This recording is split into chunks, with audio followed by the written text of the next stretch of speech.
அம்புலிமாமா ராமாயணம் 11ஆம் பாகம். வீதியில் நகர மக்கள் அனைவரும் துயரத்தில் நின்று பார்த்து கொண்டிருந்தார்கள். சிலர் தேரின் பின்னால் ஓடினார்கள், சிலர் தேரின் பக்கங்களை பிடித்துக் கொண்டு தொங்கினார்கள். சிலர் தேருக்கு முன்னால் வந்து சுமந்திரனை நோக்கி, மீண்டும் எப்போது பார்க்க போகிறோமோ யாருக்கு தெரியும், கொஞ்ச நேரம் பார்க்க விடுங்கள், தயவு செய்து தேரை மெதுவாக செலுத்துங்கள் என்று மன்றாடினார்கள். அச்சமயம் தசரதன், நான் ராமனை பார்க்க வேண்டும் என்று கூறிக்கொண்டு தன் அரண்மனையிலிருந்து வெளியே வந்து வீதியில் ஓடினார். அவருடன் அவருடைய 3 மனைவிகளும் ஓடி வந்தார்கள். சுமந்திரா, தேரை நிறுத்து என்று தசரதன் கூவினார். அவர் சில தூரம் ஓடி கீழே விழுந்தார். திரும்பி பார்த்த ராமனுக்கு அந்த காட்சி சகிக்க முடியாததாக இருந்தது. அவன் சுமந்திரனிடம், தேரை வேகமாக இழுத்துச் செல், இந்த துயரத்தை நான் எவ்வளவு நேரம் பார்க்க முடியும், எப்படி பார்க்க முடியும், மகாராஜா கூவி அழைத்தாலும் மக்களின் ஆரவாரத்தில் அவரது குரல் கேட்கவில்லை என்று சொல்லிவிடு என்றான். ராமன் தேரை பின்தொடர்ந்து வந்தவர்களிடம் விடை பெற்ற பின் சுமந்திரன் குதிரைகளை வேகமாக இழுத்துச் சென்றான். தசரதனிடம் மந்திரிகள், மகாராஜா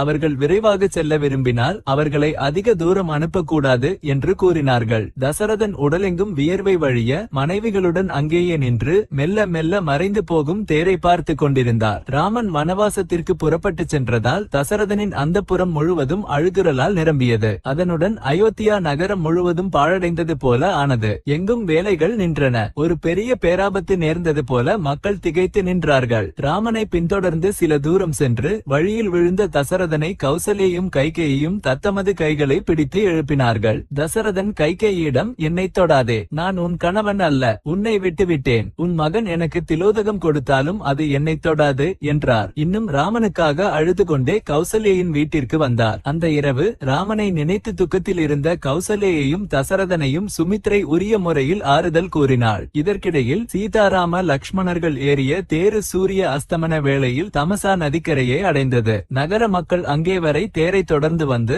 ராமனை வனவாசம் செல்ல வேண்டாம் என்று தடுத்தார்கள். ராமன் எவ்வளவு கூறினாலும் அவர்கள் கேட்கவில்லை. சுமந்திரன் குதிரைகளை அவிழ்த்து அவற்றை கழுவி தண்ணீர் குடிக்க வைத்து நதிக்கரையில் சுற்றவிடுத்து பின்னர் கட்டி தீவனம் போட்டான். சுமந்திரனும் லக்ஷ்மணனும் அமைத்த இலைப்படுக்கையில் ராமனும் சீதையும் உறங்கினார்கள். சுமந்திரனும் லக்ஷ்மணனும் இரவு முழுவதும் உரையாடி கொண்டிருந்தார்கள். ராமனை பின்தொடர்ந்து வந்த குடிமக்களும் நதிக்கரையிலேயே படுத்து உறங்கினார்கள். விடியற் காலையில் ராமன் எழுந்து வீடுகளையும் வாசல்களையும் விட்டுவிட்டு மரங்களின் கீழ் தூங்கிக் கொண்டிருந்த மக்களை பார்த்து, லக்ஷ்மணனிடம், இவர்கள் எழுவதற்கு முன்பே நாம் தேரில் ஏறி புறப்படுவது நல்லது, இல்லையெனில் இவர்கள் நம்மை விடமாட்டார்கள், நம்முடன் வந்து விடுவார்கள் என்றான். சுமந்திரன் தேரை தயாரித்து கொண்டு வந்தான். ராமன் அவனிடம், தேரை எல்லா திசைகளிலும் சுற்றி கொண்டு வா, அப்போது மக்கள் நாம் சென்ற வழியை அறிய முடியாது என்றான். அவ்வாறு செய்த பின் சீதாராம லக்ஷ்மணர்கள் அதில் ஏறி வடதிசை நோக்கி புறப்பட்டார்கள். விடியற் காலையில் மக்கள் விழித்து பார்த்தபோது தேரும் இல்லை, சீதாராம லக்ஷ்மணர்களும் இல்லை. தங்களை ஏமாற்றிய உறக்கத்தையும் தெய்வத்தையும் பழித்துக் கொண்டு அவர்கள் அயோத்தியாவுக்கு திரும்பி சென்றார்கள். விடியற்குள் ராமனின் தேரு மிக தொலைவு சென்றிருந்தது. அது தென் கோசல நாட்டை கடந்து கோசலத்திற்கு தெற்கே ஓடும் கங்கை நதியை அடைந்தது. கங்கைக்கு அருகில் சிருங்கிபேரபுரம் என்ற இடத்தில் சுமந்திரன் ஒரு பெரிய ஆலமரத்தின் கீழ் தேரை நிறுத்தி குதிரைகளை அவிழ்த்து தீவனம் போட்டான். சீதாராம லக்ஷ்மணர்கள் அந்த மரத்தின் கீழ் அமர்ந்தார்கள். அச்சமயம் ராமனின் நெருங்கிய நண்பன் குகன் என்ற வேடர் அரசன் ராமன் வந்த செய்தியை அறிந்து தன் அமைச்சர்களுடனும் குல மூத்தவர்களுடனும் வந்தான். அவனை தொலைவில் பார்த்தவுடன் ராமன் லக்ஷ்மணனுடன் முன் சென்று குகனை தழுவிக்கொண்டான். குகன் துயரத்துடன், ராமா,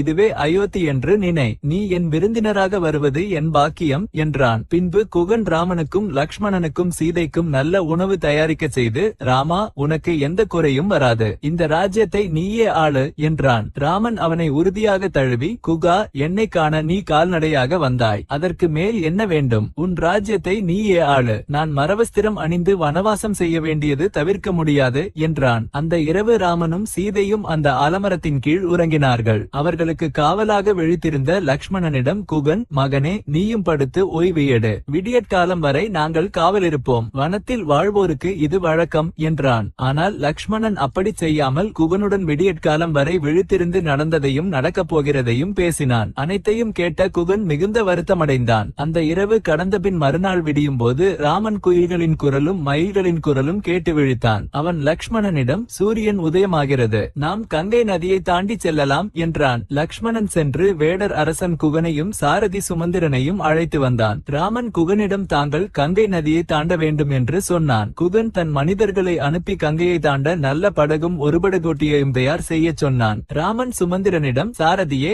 நீ இனி நகர நகரத்திற்கு திரும்பிச் செல். எங்கள் தந்தையிடமும் தாய்மாரிடமும் எங்கள் நலத்தை சொல்லி 14 ஆண்டுகள் முடிந்ததும் திரும்பி வருவோம் என்று கூறு. பின் பரதனை மாமன் வீட்டிலிருந்து அழைத்து வந்து ராஜ்யாபிஷேகம் செய்யச் செய் என்றான். சுமந்திரன், ராமா, போர்க்களத்தில் வீரன் விழுந்தபோது காலியான தேரை சாரதி கொண்டு சென்றால் மக்களின் இதயம் உடையாதா? நீங்கள் மூவரும் ஏறி வந்த தேரை காலியாக அயோத்தியாவுக்கு கொண்டு சென்றால் மக்களின் உள்ளம் சிதறாதா? உங்கள் தாய்மார்களுக்கு நான் எப்படி முகம் காட்டுவேன்? இந்த 14 ஆண்டுகளும் உங்களுடன் இருந்து வனவிலங்குகளை வேட்டையாடி உங்களுக்கு சேவை செய்வேன் என்றான். ராமன், அப்படியல்ல சாரதியே, நீ இங்கேயே இருந்தால் நாம் வனத்திற்கு சென்றது கைகேயிக்கு தெரியாது, தந்தையாருக்கும் தமது ஆணை நிறைவேற்றப்பட்டது தெரியாது. ஆகவே நீ திரும்பி செல்ல வேண்டும் என்றான். பின்னர் ராமனின் விருப்பத்தின் பேரில் குகன் ஆலமர பாலை கொண்டு வந்தான். ராமனும் லக்ஷ்மணனும் முனிகளைப் போல ஜடைகள் கட்டிக்கொண்டார்கள். லக்ஷ்மணன் முதலில் சீதையை படகில் ஏற்றித்தானும் ஏறினான். ராமன் குகனுக்கு விடை சொல்லி கடைசியாக படகில் ஏறி அமர்ந்தான். குகனின் உறவினர்கள் துடுப்பிட்டு படகை கங்கையின் குறுக்கே செலுத்தினார்கள். படகு நடுநீரோட்டத்தில் இருக்கும் போது சீதை கங்கைக்கு வணங்கி, கங்காதேவி, 14 ஆண்டுகளுக்கு பிறகு நாங்கள் க்ஷேமமாக திரும்பி வந்தால் பிராமணர்களுக்கு 1,00,000 பசுக்களும் ஆடைகளும் தானம் அளிப்பேன், அன்னதானம் செய்வேன். உனக்கு மாமிசம் சேர்த்த அன்னமும் 1000 குடம் மதுவும் நைவேத்தியமாக அளிப்பேன். உன் கரையில் உள்ள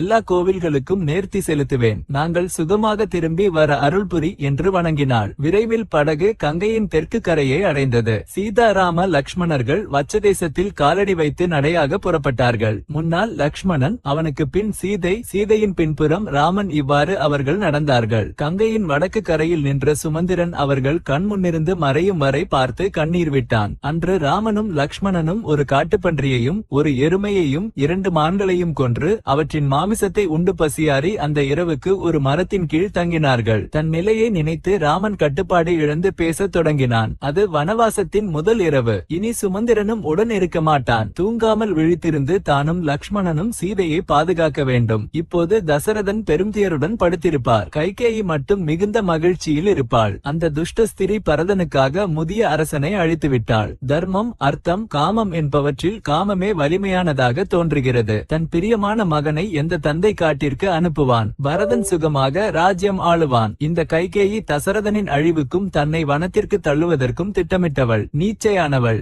ஏதோ ஒரு பிறவியில் தாய் மகன் பிரிவை ஏற்படுத்தி இருக்க வேண்டும். ராமன் விரும்பினால் அயோத்தி மட்டுமல்ல, முழு பூமண்டலத்தையும் வெல்ல முடியும். ஆனால் தந்தையின் சொல்லுக்கு கீழ்ப்படிந்து தர்மத்திற்காக பட்டாபிஷேகத்தை விட்டுவிட்டான். ராமனுக்கு உறக்கம் வரவில்லை. அவன் கண்ணீர் சிந்தி இப்படியே பேசிக் கொண்டிருந்ததை பார்த்து லக்ஷ்மணன் அவனை ஆறுதல் கூறினான். அந்த வார்த்தைகளால் ராமனின் மனம் சற்று அமைதியடைந்து வனவாச விரதம் உறுதியடைந்தது. அருகிலுள்ள ஒரு ஆலமரத்தின் கீழ் லக்ஷ்மணன் இலைகளை பரப்பி படுக்கை அமைத்தான். அன்றிரவு சீதாராமர்கள் அதில் படுத்தார்கள். விடியற் காலையில் மூவரும் எழுந்து கங்கை யமுனா சங்கமமான பிரயாகை நோக்கி நடந்தார்கள். அங்கே பரத்வாஜ முனியின் ஆசிரமம் இருந்தது. அவர்கள் ஆசிரமம் அடைந்த போது சூரியன் அஸ்தமித்திருந்தது. ராமன் பரத்வாஜரிடம் சுருக்கமாக தன் கதையை சொன்னான். பரத்வாஜர், உன் தந்தை காரணமின்றி உன்னை வனத்திற்கு அனுப்பியதாக கேட்டேன். நீ இங்கே வந்ததால் உன்னை பார்க்க முடிந்தது. இந்த ஆசிரமத்திலேயே ஒரு பர்ணசாலை அமைத்து 14 ஆண்டுகள் இருக்கலாம். இங்கு உனக்கு சுகமாக இருக்கும். இந்த இடமும் மிக புனிதமானது என்றார். அதற்கு ராமன், முனிவரே, நாங்கள் இங்கே இருப்பது தெரிந்தால் எங்கள் மக்கள் எளிதில் வந்து என்னை பார்க்க தொடங்குவார்கள்.